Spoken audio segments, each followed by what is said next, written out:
GamingBolt presents the top 30 best open world games of this generation you absolutely need to play. Open world games are a tough genre to develop for, whether it's the copious amounts of activities or the enormous sandbox that must be created. That being said, some games make it look effortless, even with their odd warts. Join us as we rank the top 30 open world games of this generation. We'll only be looking at the quality of the open world with its side quests and activities throughout, rather than the quality of storytelling, so keep that in mind.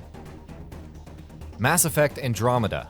No, Mass Effect Andromeda isn't the best game in the world, and yes, there are plenty of better open world games you should play first, like maybe the next 29 titles. That being said, there are some decent side missions to explore, and the loyalty missions are fun enough to run.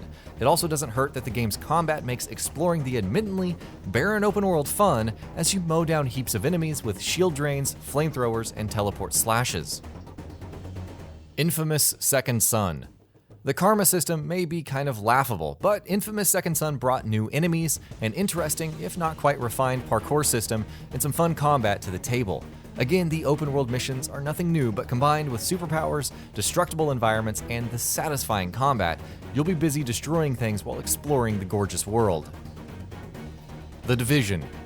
Incorporating more of an action RPG approach to its gameplay, Tom Clancy's The Division is nonetheless full of different activities to undertake. You have side missions for exploring the city or taking down hostile factions, finding missing persons and agents, collecting cell phones to learn more about the world state before the outbreak, and much more. That's not including search and destroy missions, incursions, the dark zone, the underground, survival mode, last stand, and much more. Mad Max. How many games feature car combat in a huge open world where you scrap together parts in impromptu skirmishes to upgrade your vehicle when not engaged in Batman Arkham-style brawls? Mad Max is a fun game even with its rough edges, and the post-apocalyptic world looks really good, though its activities are pretty spaced out. Once you step on the gas and harpoon some baddies though, it won't really matter. Just Cause 3. Taking its brand of destruction even further, Just Cause 3 ups the ante with its scale, selection of vehicles, and potential for mayhem. You're once again encouraged to create as much havoc as possible, but now you're doing it with multiple grappling hooks and new weapons. There are tons of secrets to discover, like a Stargate Easter egg, and challenges to complete. Even if it doesn't quite feel as fresh or complete as Just Cause 2, Just Cause 3 is still a rip-roaring time. Ghost Recon Wildlands. This isn't your dad's Tom Clancy game, or novel for that matter. Ghost Recon Wildlands uses a basic amount of stealth and gadgets to allow for intriguing gameplay, but the real appeal is the open world chaos you can create with friends. Try piloting several gunships at once, or go full-on Spec Ops, coordinating your moves and systematically decimating a base with knives and silenced weapons. With weapons, outposts, additional parts, rebel resources to loot, and caravans to attack, not to mention a completely non-linear campaign, there's plenty to keep you busy even if the AI isn't too smart or the missions too inventive. Sniper Elite 4.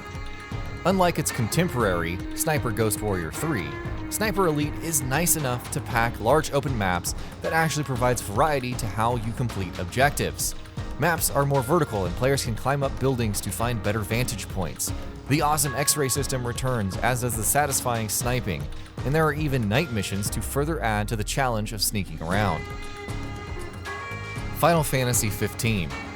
After nearly a year of updates and revamps, Final Fantasy XV's open world is even more enticing than ever. If you're not interested in the time-limited events or DLC though, there are still plenty of quests to undertake, like monster hunts, scavenging, and the odd fetch quest. Your companions and the beautiful locales help make the journey memorable, even as the combat and camera can get a little flaky. Dying Light. Techland's open-world FPS zombie survival title may have had some missteps at launch, but it's evolved into one of the finer open-world experiences out there. If you're not looting supply drops, then you're engaging heaps of zombies in random events or completing challenges. Higher tiers of gear can be crafted, lending a real action RPG style of progression to the action, and that's not even taking into account all of the buggy riding in the following. If you swore off the game because of its bland story, then the open world of Dying Light is definitely worth revisiting. Metal Gear Solid 5: The Phantom Pain. For better or worse, Metal Gear Solid 5: The Phantom Pain had a ton of hype behind it, as it should because it's bringing the series full circle. The story may not have satisfied fans and the open world felt repetitive with its mission design. There's still a great amount of variety to be had within the gameplay. You can choose to outright attack bases, engage in stealth, or get creative in all kinds of wacky ways, which includes Fultoning soldiers and throwing rocket punches. Watch Dogs 2. You know Watch Dogs 2 means business when Ubisoft abandons its famed towers. Jokes aside, the non-linear style of progression in the sequel is aided by a unique set of activities, like infiltrating high-rises using a combination of stealth and hacking to steal what seems to be a high-tech car. With a good cast, variety of mission objectives, and revamped movement and combat, Watch Dogs 2 is a huge improvement over the original. Fallout 4. While many are offended by how Fallout 4 simplifies its decision-making and role-playing elements, at least in the base game, Bethesda's open world is still a thing of beauty. There's something special about turning on old-world jazz and stumbling upon locations like the Museum of Witchcraft or Dunwich Borers. Fallout 4 also throws in plenty of random elements to keep you exploring, whether it's a battle between factions or a town of Mr. Handy robots out to kill you. Far Cry 4. Though not a huge improvement over Far Cry 3, Far Cry 4 did leverage current-gen hardware to deliver a more beautiful experience, rife with the same towers to capture, animals to hunt, outposts to assault, and so on. Neat little twists like having to retake outposts from the enemy, random caravan assaults, gyrocopter flying, and more add to the fun, gunplay, and heaps of locations to discover. Assassin's Creed Syndicate. With Ubisoft ditching the multiplayer component of past titles, Assassin's Creed Syndicate actually has a very solid range of side missions to complete. You'll be teaming with figures like Charles Darwin and Alexander Graham Bell on wacky missions, unlocking the series' signature towers, upgrading your train base, buying new weapons and outfits, and having two main characters to traipse around with. It may not be revolutionary, but Assassin's Creed Syndicate is a huge improvement over Unity. Sleeping Dogs Definitive Edition. Sleeping Dogs is an open-world game from Square Enix and United Front Games that looks all sorts of awesome. The game is entirely set in Hong Kong, and you play as Wei Shin, an undercover cop. The premise sounds fantastic already, doesn't it? People who wanted some exotic locations like these will undoubtedly be pleased with this game, as it contains a lot of gameplay density for you to fool around. And UFG has given you tons of tools to do that. Saints Row from THQ and GTA from Rockstar are their obvious rivals. But one thing is for certain, Sleeping Dogs seems to provide the fun and excitement of all of these games combined. Batman Arkham Knight. Say what you will about the Batmobile and how it impedes on the core story, Batman Arkham Knight simply embodies every single aspect of being the Dark Knight, from vehicular combat to challenging situations with the Riddler, mind games with the Arkham Knight, and so on. Upgrades, AR challenges, obstacle courses, additional villains to hunt, crime scenes to investigate, and much more dot the beautiful world of Gotham, and they can be pretty fun to complete. Sunset Overdrive. Sunset Overdrive doesn't exactly rewrite the book on open world design, but with its zany weapons, awesome movement system, and bombastic art style, there's plenty of fun to be had. There's actually a good variety to the side missions, whether it's demonstrating your parkour prowess or killing enemies in all sorts of wicked ways for the sake of filming. Sunset Overdrive can be best described as Jet Set Radio meets Ratchet & Clank, which means it should be on your radar immediately. Assassin's Creed 4 Black Flag. After the fairly disappointing Assassin's Creed 3, Ubisoft decided to go all out with Assassin's Creed 4 Black Flag. The cross-generation game brought a huge open world set in the age of pirates, and the amount of things to do was staggering. When you're not exploring ruins, there's deep-sea diving for treasure, ship combat, laying siege to forts, stealth missions, fighting sharks, and so on. Despite its slower-paced combat compared to Assassin's Creed Syndicate, the open world of Black Flag is still a joy to behold. Borderlands, the Handsome Collection. Though technically released for the previous generation of consoles, Borderlands the Handsome Collection delivers two amazing FPS RPGs with large open worlds to explore on Xbox One and PS4. Borderlands 2 features tons of side quest content, with some pretty funny scripting and enough hidden nooks, bosses, and loot to garner. Borderlands the pre-sequel isn't quite as big, but there's still plenty to see and lots of colorful characters to interact with. And that's not counting the DLC included with both releases. The Witness.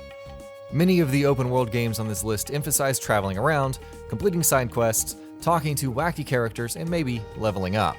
The Witness, has none of that. You're instead deposited into a mysterious environment with lots of puzzles to solve, ranging from perspective-based conundrums to puzzles that loop back to previous puzzles. It's infectious and endearing, especially because it all contributes to helping you unlock the true ending and the meaning of the game. Regardless, The Witness has tons of unique environments to explore and puzzles to solve. Middle-earth: Shadow of Mordor. There are several games which take established tropes and attempts to cross them with a beloved property. Few have been as successful with this approach as Middle-earth: Shadow of Mordor.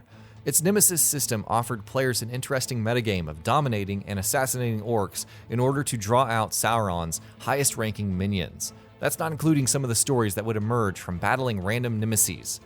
There were still tons of interesting side quests to complete and areas to explore with amazing abilities to unlock. Middle-earth: Shadow of War. Of course, Middle-earth: Shadow of War took all of that to a much larger scale. There's a staggering amount of stuff to do, from building an army of orc followers and leveling them up, assaulting keeps and protecting said keeps, to discovering higher tiers of gear and weaponry, engaging in arena battles, and what have you. The Nemesis system also returns in grand fashion, lending even more to personal narratives that pervade the Middle-earth titles than before. Yakuza 0. Much like KIWAMI, Yakuza 0 is chock full of things to do despite a relatively smaller open world. You'll learn new martial arts techniques, protect celebrities, help a dominatrix get her groove back, serve as a producer for a video shoot, and of course, beat up random thugs. If the story of Yakuza 0, and by extension Yakuza Kiwami, aren't enough, there's so much to accomplish by running around in the world that it's not even funny. Yakuza Kiwami. Look, Yakuza Kiwami is a great game. It doesn't have the scale of Mass Effect Andromeda's world, but you know what it does have? Sub-stories which include talking a guy down from a ledge, arcade games, dancing, and much more. There's just so much to do in the world of Yakuza Kiwami that the overall size doesn't even matter. That's not even including your random encounters with Majima Goro. Forza Horizon 3. Perhaps the epitome of awesome open-world racing, Forza Horizon 3 is just great, even if you're not a racing enthusiast. The world is rife with street races, championships, and bucket list challenges, not to mention the fun showcase events. You can discover worn-down vehicles and bring them in for refurbishing, expand your festival to different locations, you name it. The lack of fast travel in the opening hours is uncool, but you'll forgive it when driving out in the open world. The Elder Scrolls V Skyrim Special Edition. Perhaps the forefather of massive open worlds filled with dungeons, side quests, missions, and loot. The Elder Scrolls V Skyrim Special Edition marks the game's debut on current-gen consoles. Sure, it's just a prettier version of the base game and its DLC, but Skyrim Special Edition still has tons of handcrafted dungeons to explore, wicked enemies to fight, houses to build, dogs to adopt, and factions to join. Chart your own path and have a blast. Horizon Zero Dawn.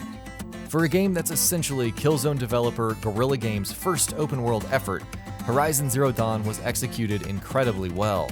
The open world mixes strong side quest design with cauldrons, wild robots that must be hunted for upgrades, interesting secrets like the Shield Weaver armor, and impressive structures to engage in extensive platforming.